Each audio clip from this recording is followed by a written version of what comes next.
consistency. So if you're a NEET aspirant like me and you're watching this video, either you have struggled with it, you are struggling with it, or you'll probably struggle with it in the future during your preparation.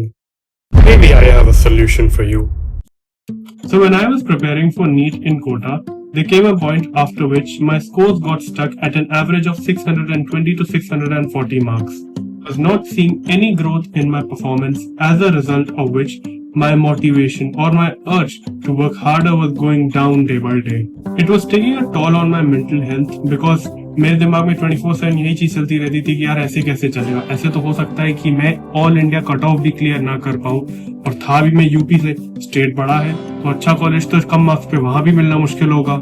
In a summary, I had started to lose my consistency towards my preparation, but then I made some changes in my studying routine, due to which, not suddenly but gradually, my scores started growing again and I had started to make progress again. तो आज मैं तुम्हारे साथ कुछ methods share करूंगा जो मुझे लगता है कि बहुत इफेक्टिव मेथड है तुम्हारी मेमोरी और कंसिस्टेंसी को इम्प्रूव करने के लिए. So the first thing to do is जितने भी तुम्हारे गलत क्वेश्चंस हुए हैं कोई प्रीवियस क्वेश्चन पेपर में, उन सबको एक जगह नोट डाउन करो उनके सॉल्यूशंस के साथ, like in a separate copy, या एक कॉपी सिर्फ अपने क्वेश्चन की मिस्टेक्स को एनालाइज करने के लिए रखो. एक और चीज जो तुम कर सकते हो वो ये है दैट व्हाट्सएप में एक ऑप्शन होता है कि आप खुद को मैसेजेस डाल सकते हैं. उसमें आप उस क्वेश्चन की फोटो खींच के खुद को डाल दीजिए, या फिर जहां वो कंसेप्ट लिखा है एनसीईआरटी में आपके मॉड्यूल्स में उसकी फोटो खींचकर आप डाल दीजिए. वहां से फिर उन्हें इजीली एक्सेस करना आसान हो जाएगा. समरी में तुम्हारे पास अपनी सभी प्रीवियस मिस्टेक्स का एक अकाउंट होना चाहिए. नाउ बिकॉज हम चीजों को लंबे टाइम तक याद रखने की बात कर ही रहे हैं, तो ये मैंने नोटिस करा है कि जब आप क्लास के बाद पहली बार अपने नोट्स को रिवाइज करते हैं तो लिख लिख के रिवीजन करने से आपकी रिटेंशन और आपकी मेमोरी काफी इंप्रूव होती है. मतलब जैसे मैंने अभी स्लाइडिंग फिलामेंट थ्योरी को पढ़ा, तो मैं अपने नोट्स या एनसीईआरटी को पढ़ने के बाद एक रफ कॉपी लूंगा या फिर एक रफ पेज लूंगा और मैं स्लाइडिंग फिलामेंट थ्योरी से रिलेटेड जो कुछ भी जानता हूँ सबको वहां पर नोट डाउन कर दूंगा, और उसके बाद से खुद चेक करूंगा कि मैंने कितना सही लिखा है. ये काम हम अपने कमरे के व्हाइट बोर्ड पर भी कर सकते हैं, और बेटर अपने एक दोस्त को बुलाओ जो तुम्हारी तरह तैयारी कर रहा हो, जेन्युइन दोस्त, और फिर तुम दोनों साथ मिलकर बैठो, तुम उसे वो कंसेप्ट समझाओ, फिर उसे बोलो कि वो भी तुम्हें सिमिलरली ऐसा ही कोई कंसेप्ट समझाए, और तुम दोनों एक दूसरे की मिस्टेक्स को रेक्टिफाई करो. ये तरीका मेरे लिए कंसेप्ट बिल्डिंग में काफी इफेक्टिव प्रूव हुआ था. कंसिस्टेंसी लूज करने का एक और बहुत बड़ा रीजन होता है पूरे टाइम फ्री रहना. जब आपके टेस्ट पूरे हो चुके होते हैं, आपकी क्लासेस और आपका कोर्स कंप्लीट हो चुका होता है, तो उस टाइम पर आप 24 आवर्स के लिए फ्री हो जाते हैं. और क्योंकि टेस्ट भी अचानक से स्टार्ट नहीं होते, तो उस टाइम पर खुद को मेंटेन करने के लिए बहुत जरूरी है प्लानिंग. कहने का मतलब ये है दैट हर दिन के लिए you should have certain attainable goals set according to your studying capacity, कि मुझे आज ये चीज खत्म करनी ही है, और वो गोल्स आपको एक जगह लिखे हुए होने चाहिए, और वो ऐसी जगह रखे हुए होने चाहिए जहां से आपको वो क्लियरली दिखाई दे.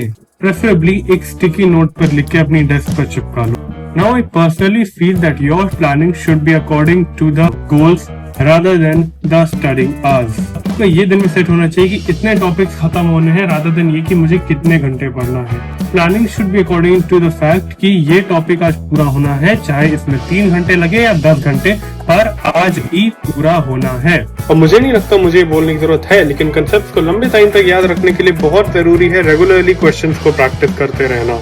बिकॉज अगर तुम PYQs प्रैक्टिस नहीं कर रहे हो तो मान के चलो कि जितने भी ऊपर पॉइंट्स बोलेगे उसमें से तुम्हें कोई भी काम नहीं आने वाला है.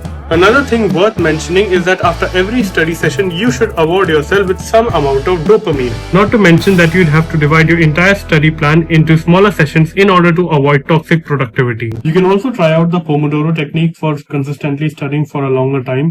It is a simple method of repeated sessions of 25 to 45 minutes of study and 5 to 10 minutes of breaks in between, and a longer break of maybe 30 minutes to 1 hour after 5 to 6 sessions of study. In the break time, you should definitely try to keep off your phone, because the break will only be of 5 to 10 minutes, and we all know how easy it is to get off your phone once you pick up and start using it for useful stuff.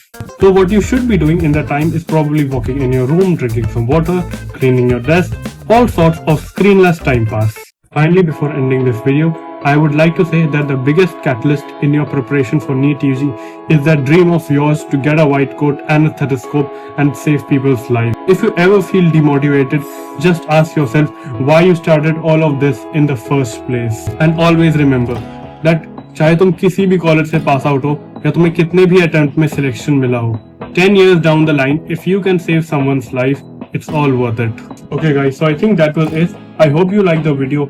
If you did, please drop a like, subscribe to the channel, share the video and hit the bell icon also. Till then, I am signing off.